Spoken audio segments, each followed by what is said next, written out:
जब औरत माँ बनने वाली होती है तो वह कमजोर भी हो जाती है और नाजुक भी। उसके कदम भारी हो जाते हैं, रातों की नींदें उड़ जाती हैं, कभी पेट की तकलीफें सताती है और कभी दिल की धड़कनें तेज हो जाती हैं।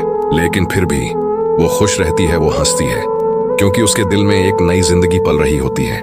ऐसे वक्त में शौहर का किरदार सबसे बड़ा सहारा होता है। शौहर को चाहिए कि वो अपनी बीवी की हर जरूरत का ख्याल रखे, उसके साथ बैठे, उसका हाथ थामे, उसके नाज उठाए, बीवी को यह यकीन दिलाए कि वो अकेली नहीं है, उसका शौहर उसके साथ है।